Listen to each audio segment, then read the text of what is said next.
Everyone, welcome to my class. तो हम लोग सोशल और पॉलिटिकल लाइफ का chapter 4 growing up as boys and girls के बारे में पढ़ेंगे। तो सबसे पहले देखते हैं कि ग्रोइंग अप इन समोआ है 1920। तो समोआ एक आइलैंड है जो कि पैसिफिक ओशन का साउदर्न पार्ट है। वहाँ पे बहुत सारे छोटे छोटे आइलैंड के ग्रुप्स होते हैं, उसी ग्रुप्स में से एक है समोआन आइलैंड। तो 1920 में एक रिसर्च किया गया था। उसी रिसर्च के हिसाब से जो रिपोर्ट आया था उसके हिसाब से जो समोआ के बच्चे होते हैं वो कभी स्कूल नहीं जाते। वो जैसे ही बड़े होते हैं तो वो बाकी के काम सीखते हैं, या फिर जो घर का काम होता है, बच्चों को कैसे देखभाल किया जाए, यही सब काम उनको सिखाया जाता है। तो इस सोसाइटी में जब कोई बच्चा चलना सीखता है तो उनकी जो माँ होते हैं या फिर मदर होते हैं, जो बाकी के जो औरतें होते हैं घर की, वो बच्चों की देखभाल करना छोड़ देते हैं और ये सब रिस्पॉन्सिबिलिटी आ जाता है उनके भाई बहन के ऊपर। तो उनके ऊपर जो भाई बहन होते हैं जिनकी एज 5 साल से 5 साल या 5 साल से ज़्यादा होता है, उनको उनके छोटे भाई बहनों की देखभाल करने की रिस्पॉन्सिबिलिटी आ जाता है। तो जब कोई लड़का 9 साल का हो जाता है तब उसको यंग बॉय जो होता है या फिर जो ओल्डर बॉयज़ का ग्रुप होता है तो उसी में उसको ज्वाइन कर दिया जाता है और उसको बाकी के आउटडोर जॉब्स जैसे कि फ़िशिंग करना या फिर जो कोकोनट का ट्री प्लांटिंग करना, ये सब काम सिखाया जाता है। और जो लड़कियां होते हैं उनको घर के जो छोटे मोटे काम होते हैं या फिर जो औरतें के बदले जो काम करना चाहिए वो सभी गर्ल्स लोग करते हैं जब तक कि उनको टीन एज ना हो जाए। तो 14 ईयर्स के हो जाने के बाद उनको पहले से बहुत सारा फ्रीडम मिल जाता है और 14 ईयर्स के बाद लड़कियों को भी फिशिंग और प्लांटिंग ट्री के बारे में सिखाया जाता है। तो ये सब जो चीज़ है वो समोआ आइलैंड में होता है कि यहाँ पे जो गर्ल्स होते हैं, यहाँ पे जो बॉयज़ होते हैं, उनको पढ़ने के लिए कभी स्कूल नहीं भेजते, बल्कि उनको बाकी के सभी घर का काम सिखाया जाता है। तो लड़कियों को फिशिंग और प्लांटिंग ट्री के अलावा वीविंग बास्केट, तो बास्केट कैसे वीव किया जाता है वो भी सिखाते हैं। और जो कुकिंग होता है उसको सीखने के लिए अलग सा कुकिंग हाउस होता है, स्पेशल कुकिंग हाउस, जिसमें कि लड़के और लड़कियां दोनों कुकिंग सीखते हैं। ज़्यादातर जो मेन काम होता है वो लड़के करते हैं और लड़कियां उनको कुकिंग में असिस्ट करते रहते हैं। तो ये था समोआ के बारे में। आप देखते हैं ग्रोइंग अप मेल इन मध्य प्रदेश इन 1960। तो इंडिया में 1960 में मध्य प्रदेश में जो बॉयज़ होते हैं उनकी ग्रोन अप जो था वो कैसा होता है। तो मध्य प्रदेश के छोटे से गांव से रिपोर्ट के हिसाब से यहाँ पे दिया गया है कि जो मध्य प्रदेश का गांव है वहाँ पे जब क्लास 6 पढ़ते हैं तो लड़के और लड़कियाँ अलग अलग स्कूल में जाते हैं। तो लड़कियों का स्कूल लड़कों के स्कूल से बहुत ही अलग होता है, उनका जो डिज़ाइन होता है वो डिफरेंट होता है। तो लड़कियों के जो स्कूल होता है उनके स्कूल के बीच में एक बड़ा सा कोर्टयार्ड होता है जिसमें कि लड़कियां उसको प्लेग्राउंड के हिसाब से यूज़ करते हैं, जो कि पूरे आउटसाइड बाहर की दुनिया में क्या हो रहा है उनको कुछ पता नहीं होता। जो स्कूल जाते हैं तो स्कूल के अंदर ही उनका प्लेग्राउंड होता है और स्कूल के अंदर ही रह के वो सब कुछ करते हैं। वहीं अगर जो बॉयज़ का स्कूल होता है वो उनसे डिफरेंट होता है, उनके बीच में कोई कोर्टयार्ड नहीं होता। स्कूल के बाहर एक बड़ा सा प्लेग्राउंड होता है, जो लड़के होते हैं वो बाहर जाके खेलते हैं और वो इंडिपेंडेंट होते हैं। तो स्कूल छुट्टी होता है तो लड़कियां ग्रुप में वो चुपचाप रास्ते में एक साथ घर की ओर आ जाते हैं। वही जो लड़के होते हैं वो रास्ते में इधर उधर घूमते रहते हैं, साइकिलिंग करते रहते हैं, बातचीत करते रहते हैं। तो उनका जो रास्ता होता है वो उनके लिए एक फन लविंग स्टेट होता है। वही जो लड़कियां होता है वो ग्रुप में ही रह के वो सीधा चुपचाप घर की ओर चले आते हैं। तो यहाँ लड़कियां हमेशा ग्रुप में आते जाते दिखाई देते थे ताकि उन पर कोई टीज ना कर सके, उनको कोई चिढ़ा ना सके या फिर उन पर कोई अटैक ना हो। तो ये दोनों एग्जाम्पल पढ़ने के बाद ये पता चला कि अलग अलग एरिया में जो ग्रोइंग अप होता है लड़के और लड़कियों का वो डिफरेंट होता है।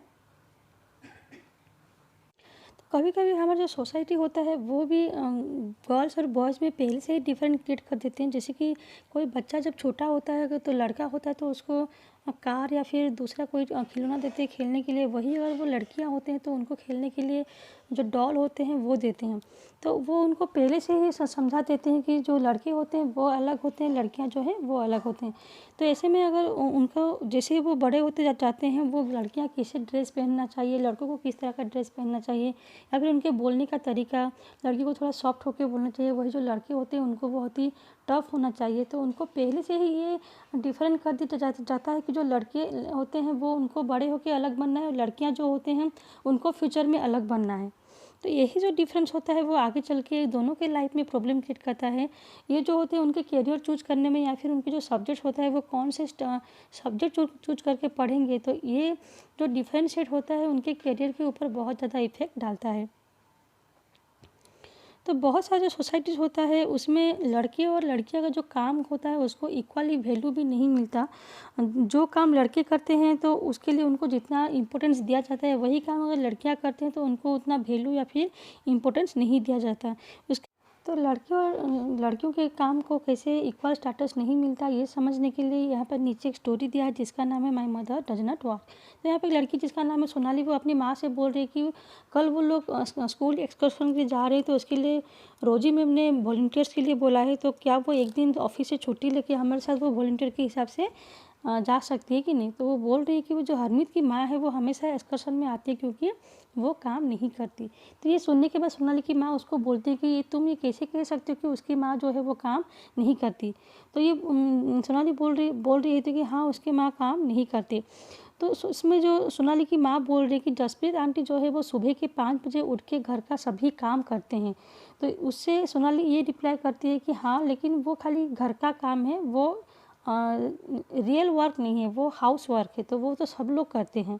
तो ये उसको समझाने के लिए सोनाली की माँ जसप्रीत के घर जाते हैं और यहाँ पे फिर से उसको बोलते हैं कि सोनाली सोच रही है कि उसकी जो माँ है जसप्रीत वो काम नहीं करती। तो ये सुनने के बाद जो सोनाली जो जसप्रीत के जो बेटे हैं वो भी बोलता है कि हाँ my mother is a housewife, she does not work. तो ये सुनने के बाद जसप्रीत और सोनाली की जो माँ है वो बोलती है कि तुम कल से कुछ भी काम मत करो और जितना भी घर का काम है वो इन लोगों पे छोड़ दो। तो ये सुनने के बाद उसकी जो माँ है वो बोलती है कि ठीक है मैं कल से स्ट्राइक पे जा रही हूँ और घर का कोई भी काम मैं नहीं करूँगी। तो ये सुनने के बाद वो बच्चे खुश हो जाते हैं, बोलते हैं कि कल से जितने भी काम होंगे वो हम लोग पापा के साथ मिल के करेंगे। तो नेक्स्ट मॉर्निंग देखो सुबह के 7:30 बजे क्या होता है, जब जो हरमीत के पापा है वो सुबह उठते ही ब्रेकफास्ट के लिए चिल्लाते कि ओ गॉड इतना लेट हो गया, अभी तक ब्रेकफास्ट रेडी नहीं हुए, बच्चे रेडी नहीं हुए स्कूल के लिए। ये सुनते ही जो जसप्रीत है वो बोलती है कि आज मेरा स्ट्राइक है और मैंने इसलिए ब्रेकफास्ट नहीं बनाया। तो इतने में स्कूल बस का हॉर्न सुनाई देता है। तो ऐसे में जो हरप्रीत के पापा है वो बोलते हैं कि ठीक है कोई बात नहीं, आज मैं बच्चों को कार में छोड़ दूँगा क्योंकि ऐसे ही ऑलरेडी लेट हो चुका है। जो हरमीत के पापा है वो हरमीत को जल्दी सब कुछ करने के लिए बोलते हैं, उनको तैयार करके वो स्कूल की ओर दौड़ पड़ते हैं। इतने में हरमीत की जो माँ है वो बोलते हैं कि बच्चों का जो लंच बॉक्स है वो तो अभी तक प्रिपेयर ही नहीं किया गया है। तो ऐसे में उसके पापा बोलते हैं कि oh no forget about lunch box के बारे में भूल ही जा क्योंकि वो अभी तक बना ही नहीं। तो यहाँ से देख सकते हो कि कैसे उसकी जो माँ है एक दिन काम ना करने की वजह से उनकी जो कंडीशन है वो कैसा हो रहा है। तो रास्ते में कार में उसके पापा बोल देंगे मैं तुम लोग कुछ पैसे दे रहा हूँ, तुम लोग कैंटीन से कुछ खरीद के खा लेना। ऐसे में बच्चे रिप्लाई करते हैं कि मम्मी हमको पहले से ही पैसे दे रखे हैं। उसके बाद शाम के 6 बजे जब उसके पापा घर आते हैं तो उसको वो चाय के लिए पूछते हैं और फिर वो याद करते थे कि आज तो उनका स्ट्राइक था तो चाय जो है उनको खुद ही बनाना पड़ेगा।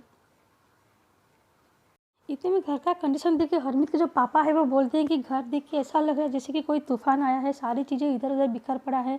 इसमें उसकी माँ बोलती है कि तुम जैसे सुबह घर को छोड़ कर गए थे ठीक वैसे ही है। फिर उसके बाद उसके पापा चाय बनाने के लिए जब जाते हैं तो वो चाय का जो पत्ती है वो ढूंढते हैं, जो उनको नहीं मिलता है तो वो पूछते हैं कि चाय का पत्ती जो है वो कहाँ पे है।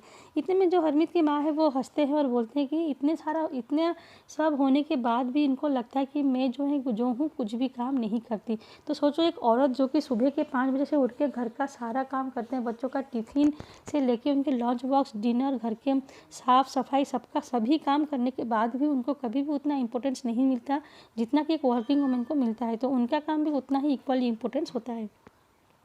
अभी पढ़ेंगे वैल्यूइंग हाउसवर्क, तो कैसे हाउसवर्क को वैल्यू करना चाहिए। तो हरमीत का जो माँ की जो काम था वो उसको देखने के बाद भी उनको लगता था कि हरमीत की जो माँ है वो रियल काम नहीं करते क्योंकि वो एक हाउस काम है।